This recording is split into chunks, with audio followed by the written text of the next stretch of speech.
Also second house also accept the impeachment motion by 2/3 majority. तो second house भी president का impeachment motion accept कर लेता है 2/3 मेजोरिटी के बेस पे। फिर है then the president is consider to be removed from office from the date of acceptance of motion. It means president को रिमूव कर दिया जाता है। फिर अब हमारा आ जाता है powers and the functions of the president. Students, president की जो नॉर्मल पावर है, कंट्री लेवल पे प्रेसिडेंट की नॉर्मल पावर और स्टेट लेवल पे गवर्नर की नॉर्मल पावर सिमिलर है, बस थोड़ा सा डिफरेंस है, उसको नेम को चेंज करना पड़ेगा। सबसे फर्स्टली हमारा आ जाता है powers and the functions of the president. Normal power और emergency power. Normal power president की गवर्नर के सिमिलर है और इमरजेंसी पावर डिफरेंट है। गवर्नर के पास इमरजेंसी पावर नहीं होती है। सबसे फर्स्टली हमारा आ जाता है नॉर्मल पावर। नॉर्मल पावर्स और द राइट्स। प्रेसिडेंट की नॉर्मल पावर्स को अगर हम डिवाइड करते हैं तो सबसे पहले एग्जीक्यूटिव और एडमिनिस्ट्रेटिव पावर हम स्टडी करेंगे। नॉर्मल पावर्स में आ जाता है normal powers of the rights.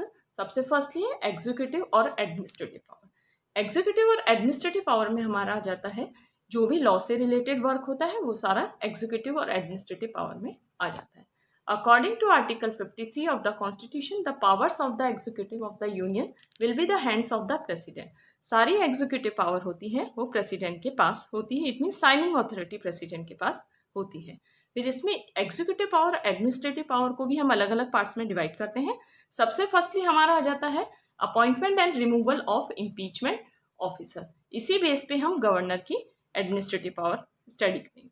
Appointment and removal of the important officer. The president appoint several important officer of the Indian union.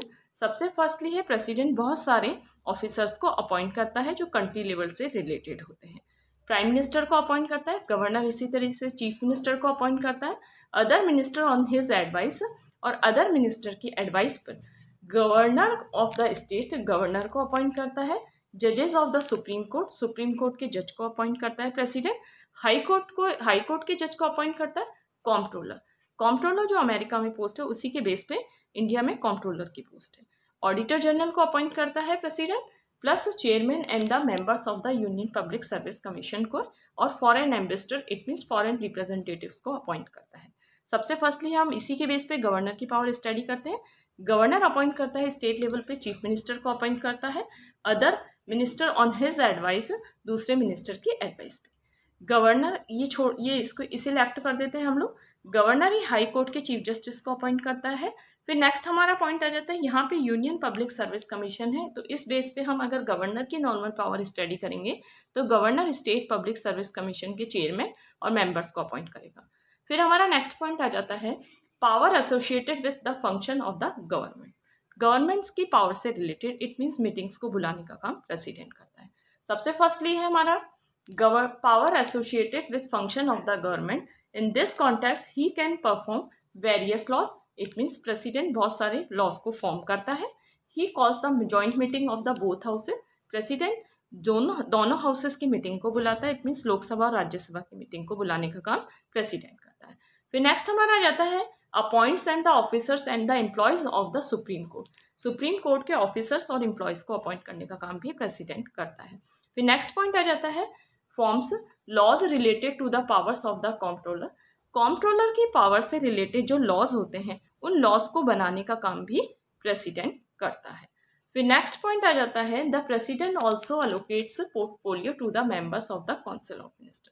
It means council of minister में departments का distribution करने का काम president करता है। इट मीन्स सबसे पहले prime minister list prepare करता है नेम की, काउंसिल ऑफ मिनिस्टर के नेम की, प्लस डिपार्टमेंट्स की लिस्ट प्रिपेयर करता है।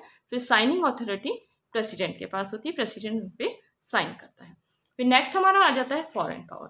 फॉरेन पावर में हम केवल इतना सा शॉर्टकट में लर्न करेंगे स्टूडेंट कि जो प्रेसिडेंट होता है जो तीनों जो आर्मी, नेवी और एयरफोर्स का सुप्रीम कमांडर होता है। सबसे फर्स्टली है ये है हमारा प्रेसिडेंट की फॉरेन पावर में हम स्टडी करेंगे, प्रेसिडेंट की मिलिट्री पावर में हम स्टडी करेंगे। प्रेसिडेंट आर्मी, नेवी और एयरफोर्स का सुप्रीम कमांडर होता है, सिंपल। फिर हम प्रेसिडेंट की फॉर्मल पावर में स्टडी करेंगे स्टूडेंट। फॉरेन पावर में स्टडी करेंगे the president represent India in foreign country. President India को रिप्रेजेंट करता है फॉरेन कंट्रीज में। अब कैसे रिप्रेजेंट करता है फॉरेन कंट्रीज में? सबसे फर्स्टली है हर कंट्रीज में अलग अलग रिप्रेजेंटेटिव होते हैं एक देश के। इट मीन्स हमारे इंडिया के हर कंट्री में, पूरे वर्ल्ड की कंट्रीज़ में अलग अलग रिप्रेजेंटेटिव है। इन रिप्रेजेंटेटिव को एम्बेसडर कहते हैं और इन एम्बेसडर को अपॉइंट्स करने का काम प्रेसिडेंट करता है।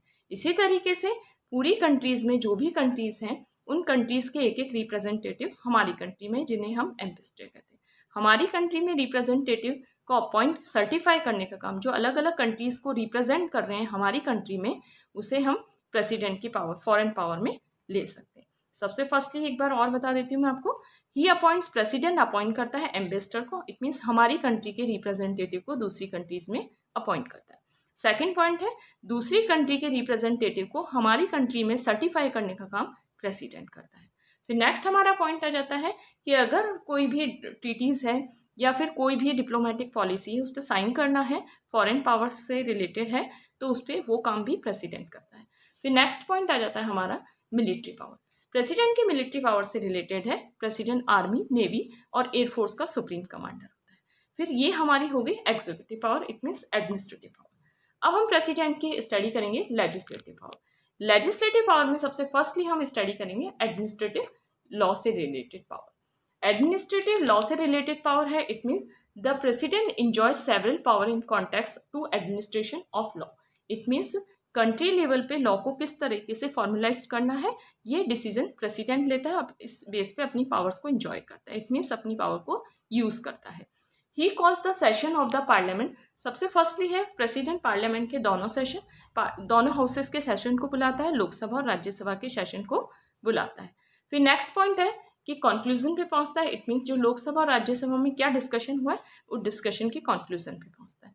फिर नेक्स्ट पॉइंट है, he can dissolve Lok Sabha even after completion of its term.